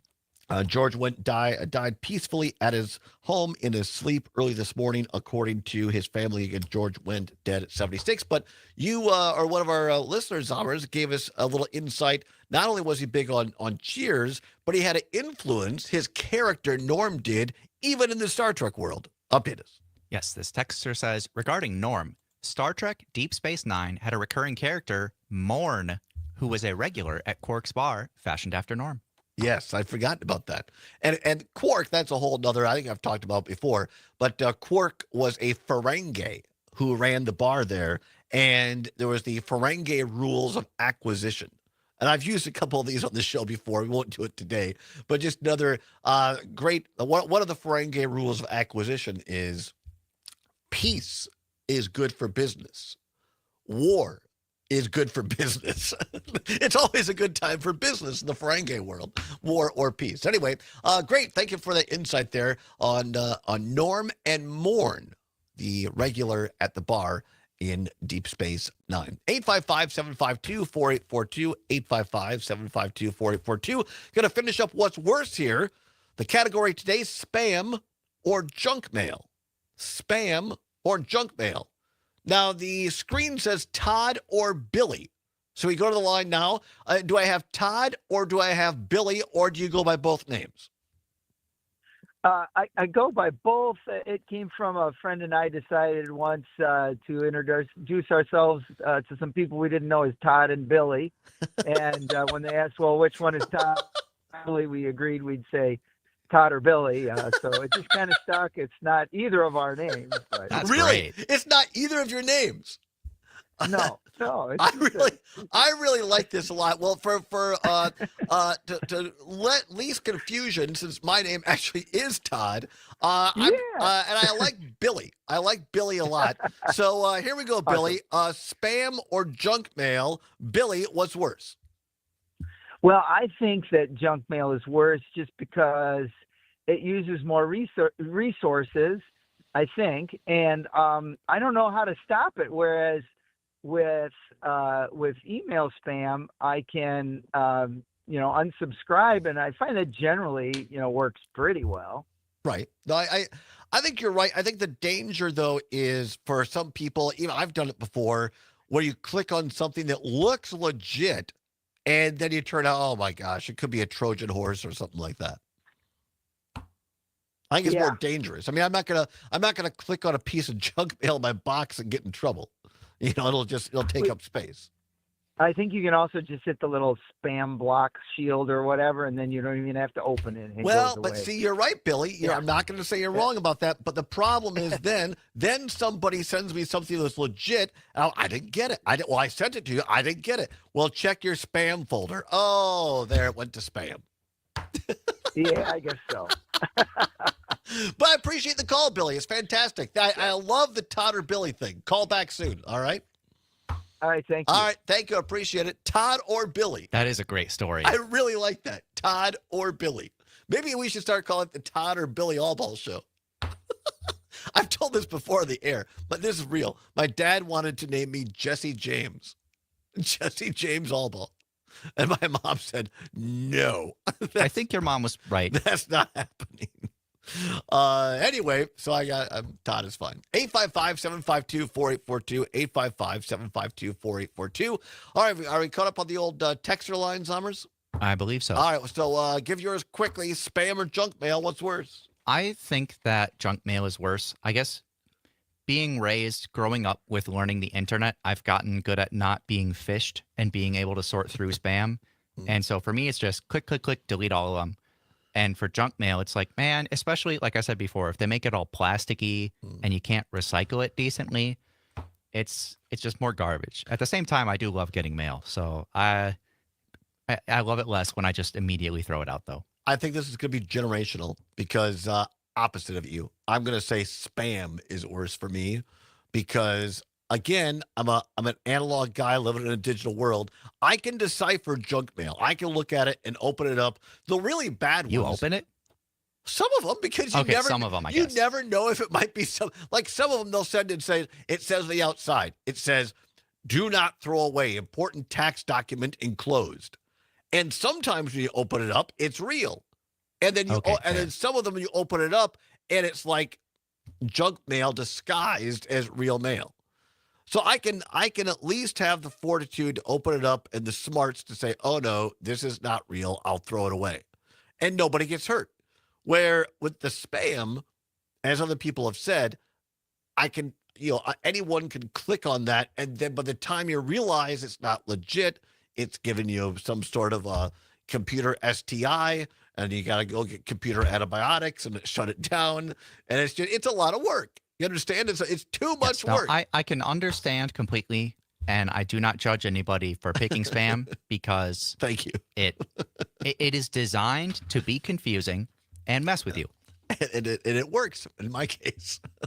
All right, another great episode of What's Worse. We appreciate y'all playing along. We'll have another episode for you mañana. Tomorrow, again, we're going to be down there. We're getting the rain gear ready. Rain or shine, we'll be down at Kopke's Greenhouse in the beautiful town of Dunn, which is just outside the city of Oregon. Looking forward to that. Talking about the Badger Honor Flight. This is great now. Coming up this weekend, Gordy will give us all the details, and his son-in-law, Josh, they'll be telling us all the details. There's going to be a great event Memorial Day weekend at Kopke's Greenhouse. You come on down. They have an auction for all these beautiful pots of flowers, and I mean, they're gorgeous. And all the proceeds from that auction for the pots, in addition to all the concessions, they're going to have grilling out there. They're going to have beverages, live music. Doesn't cost you a dime just to go there, but anything you buy from these auction pots through the concessions, all that goes to the Badger Honor Flight Fund to help get our veterans out to Washington, D.C. to be honored before they pass away. So it's a great cause, especially around Memorial Day weekend. Also going to learn about some great plants. Probably end up leaving there with a few myself because I'm going to Richland Center after that. So I'm sure I'll have a few plants I'm going to be purchasing myself. But always a great time. Appreciate their sponsorship. Kopke's Greenhouse down in the beautiful town of Dunn. Tomorrow, we'll be there tomorrow for the show. All right. 43 minutes past the hour of 3 o'clock. Little article we have here called Look Over Here, Not Over There. When the Trump administration illegally imprisoned Venezuelan Kilmar Abrego Garcia, people with respect to the rule of law said, this won't stop with immigrants. Who will be next? Surprisingly, we already have the answer to that question. United States Representative LaMonica McIver, Democrat of New Jersey. But that story is just a distraction to divert your attention from the real story. The real story is the budget reconciliation bill, which cuts Medicaid and countless other programs for the working class and massively increases our national debt. And all of that, is finance tax cuts for the wealthiest Americans. MAGA Republicans know that many provisions in the 1,100-page bill are unpopular. That's why they've scheduled a committee hearing on the bill for tomorrow at 1 o'clock. Wait, what? A bill has been scheduled a hearing for the bill at 1 o'clock in the morning. That's right, 1 a.m. Of course. MAGA Republicans really need to divert attention from their budget bill and tariffs because those who it will most deeply hurt are, guess who? Rural Americans, the heart of the MAGA base. By the way, Another item the administration would like to distract us on, the Pentagon officials estimating that getting that Qatari 747 plane repaired and ready for the president to fly as his Trump Force One, as he likes to call it, will now be at least $1 billion. in the words of Dr. Evil. So it turns out that a Qatari 747 plane, not a gift, but rather a grift. Don't look over there. Look over here. By the way, new reporting on that plane. New reporting now, it turns out that it was not the Qatari government who reached out to give the plane to Trump as a gift. The Trump administration actually reached out to them. Wait, really? Really. Because Trump found out once he got off, he's all into material possessions, of course, and really into planes. And he had put the order in, as is the normal course of action, during his first term to replace the two jumbo 747s from Boeing that serve as Air Force One. They were due. They're 30-some plus years old. Well, they're behind schedule on delivery from Boeing. And Trump is all hot and bothered that he's not going to get a new plane, assuming that he leaves after his second term. Big assumption. But... And so he ordered the Defense Department to either A, get Boeing to find another plane that's closer to being ready that could serve as Air Force / Trump Force One, his term, not mine, or find an alternative. So the Defense Department, I think it was through Steve Wicker, his envoy to the Middle East, found out that this Qatari plane had been for sale for a while. It was kind of a white elephant over there in the Middle East. They couldn't get rid of it. And so they started negotiating, and so they've spun this now and got the Qataris to say, oh, here, let us give this to you. Of course, Trump, they've got the Qataris on the line for $200 billion from Boeing. They're doing a deal there. They're building a new Trump Tower over there. So don't worry, the Qataris will be taken care of. And let alone, the quid pro quo stuff we don't even know about. So yes, even if the Qataris, quote unquote, give Trump the plane, the United States Defense Department, it's going to now cost upwards of $1 billion to get it retrofitted in time for Trump to use it. And then, of course, we're still on the hook for the two new Air Force Ones in the pipeline because Trump wants to take this new Trump Force One and then just put it in his presidential library, quote unquote. It'll be his personal plane after he gets done. It is also my understanding that even after that $1 billion+, there are a lot of security requirements that physically cannot be met on this plane. Yes. All of the security requirements. Exactly right. 855-752-4842. Go to Jack and Merrimack after this. 1 o'clock in the morning, they're having a hearing.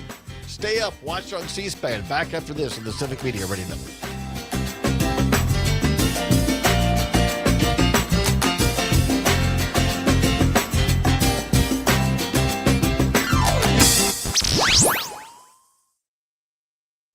Come work with us. Civic Media has a number of great jobs across the state. Open now at civicmedia.us/careers. Hey, hon, have you been to Sugar River Pizza in Sun Prairie yet? Oh, yeah, it's amazing. Yeah, I know. I love the pizza. Pizza is ridiculous. That crust. Right, and they have 48 beers on tap and a great selection of wines. And the atmosphere. Not only is the restaurant gorgeous, that room with the giant windows that open, yeah. and they won a Best of Madison Gold Award this year. I love Sugar River Pizza on Cabela Drive in Sun Prairie. You took the words right out of my mouth. Yep, sugarriverpizza.com. Oh, so you have heard of it. Spring is here. Make your lawn the envy of the neighborhood with EB3 Landscaping. With 15 years of top quality service, they treat your property like their own. 608-209-2185 for expert care and a vibrant tomorrow. This is Chad Spate. Sometimes I'm overwhelmed by the hatred and misinformation that consumes our world, but I also know that we cannot build a house of justice and inclusion on a foundation of hatred and lies. We have to practice what we preach. At Chad's Design Build, we confront injustice the same way we confront a poorly built home, with love, compassion, intelligence, and persistence. We engage our community the way we engage our clients, with honesty and humility and the dogged determination that we can do better. Chad's Design Build, remodeling done well with love. Hey Wisconsin, it's construction season and the Wisconsin DOT wants to help you safely navigate work zones in your area. Check 511wi.gov or download the free 511 app to see current road work, closures, detours, and camera views on your route. Wherever your travels take you, know before you go with 511wi.gov. That's 511wi.gov. And remember, know before you go. Always park the phone while driving. Sponsored by the Wisconsin DOT. Animal enthusiasts, registration is open for Camp Paw Print Summer Break at Dane County Humane Society. Kids ages 7 to 12 enjoy animal interactions, lessons with experts, service projects, art projects, and more. Visit giveshelter.org/camp for details. And now, Dane County Humane Society has a camp for ages 12 to 14. Camp Wildside is a nature and wildlife camp, bird and plant identification, monitoring nests, wildlife games, service, art projects, and more. Details at giveshelter.org/wildside. The Maggie Dawn Show. Professor Howard Schwaber. The point is worth making that an individual government official with the power to unilaterally declare that people can be seized without any opportunity of a hearing of any kind is getting really close to the model of rule that the American constitutional system is entirely designed to resist. Entirely designed to resist. Antithetical to our foundational principles. Thank you. The Maggie Dawn.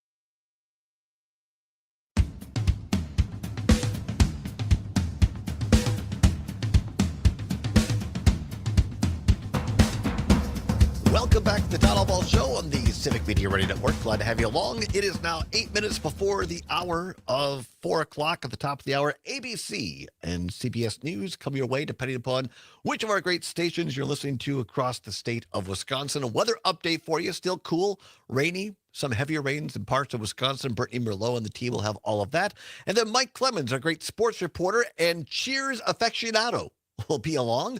Always great to hear from Mike, whether it's on sports or whether it's on Cheers and TV shows. Great, always great, Mike Clemens. And then coming up from 4 until 6, the Maggie Dawn Show every afternoon from 4 until 6, followed by Pete Schwaba and Nightlight from 6 until 8. Great lineup once again here at Civic Media right now, talking about what's going on out in D.C.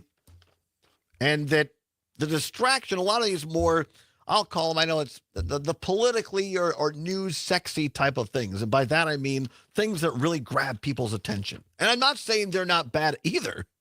You know, illegally imprisoning and deporting Kilmar Garcia from Venezuela, arresting a United States House Representative member, LaMonica McIver, Democrat of New Jersey. But really what that's meant to do is distract us against this reconciliation bill. Happening right now, Trump was on Capitol Hill trying to twist arms. Word is that Mike Johnson, Speaker of the House, still short votes to get this done. And now they've scheduled a committee hearing on a bill tomorrow, on the bill, at 1 o'clock in the morning, it is being reported. Because what they don't want us to focus on are the appropriations, $1 billion for the upgrading of this quote-unquote gift of a Qatari jet, 747 for Trump to use as Trump Force One, his term, not mine. And the cutting of Medicaid, 855-752-4842. Jack in Merrimack's been waiting. Jack, thanks for holding. What say you? First of all, I've got a what's worse for you. Good. Holding a hearing at 1 o'clock in the morning or flat out filling out the governor's 600 points of his budget. Right. But that's a little more serious than your usual what's worth. Agreed. But apropos. This budget bill, so-called budget bill, is even worse than it sounds because it interferes with one of the amendments interferes with the judicial system, and that amendment makes it extremely difficult for a judge.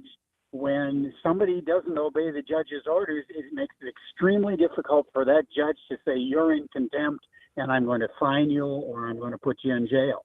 Right. That's was thrown on the budget, and the way that they twisted it into a budget item is they said if a judge does that, we'll withdraw funding from that court. Yeah. Oh, That's great. pretty outrageous.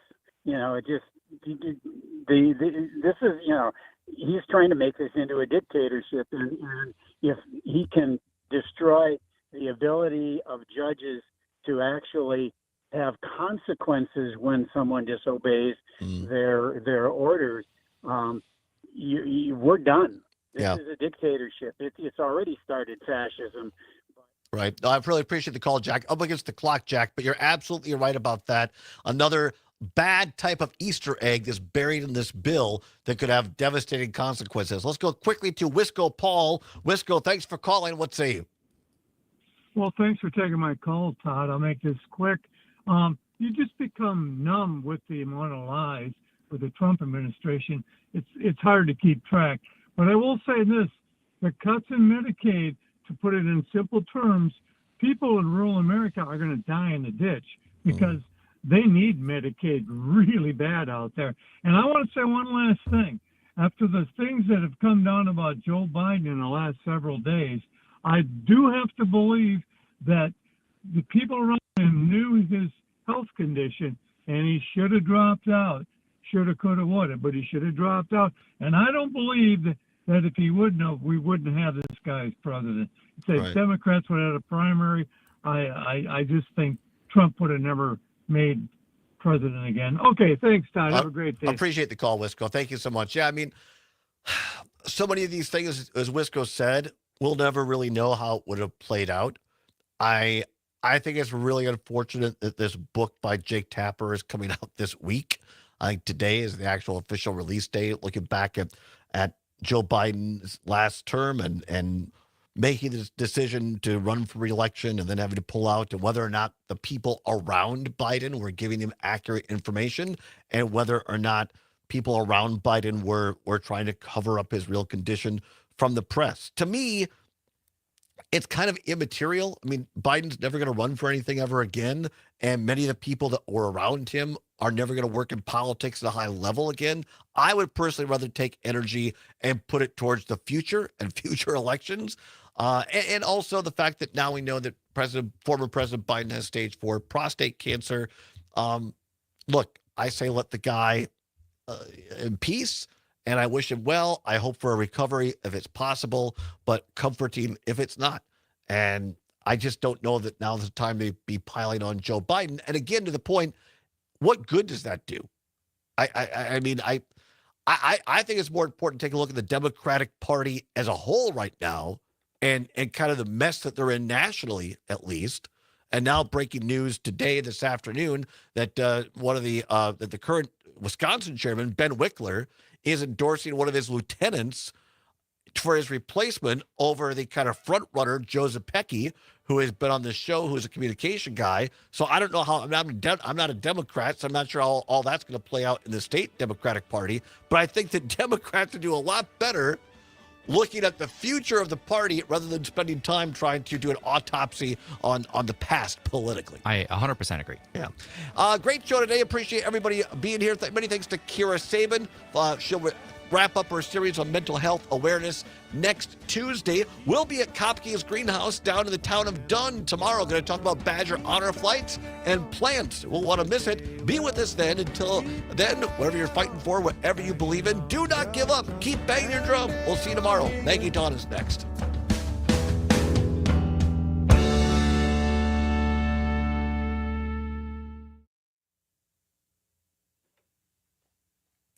Ferengi rule of acquisition number 112. Never have sex with the boss's sister. That's a great one. An important one. However, more on that. Let me see. Ferengi rule of acquisition number 33. It never hurts to suck up to the boss. Yes, exactly. Exactly. There's some great rules. All right, everybody. Appreciate it. Have a great day. Bye-bye. Adios.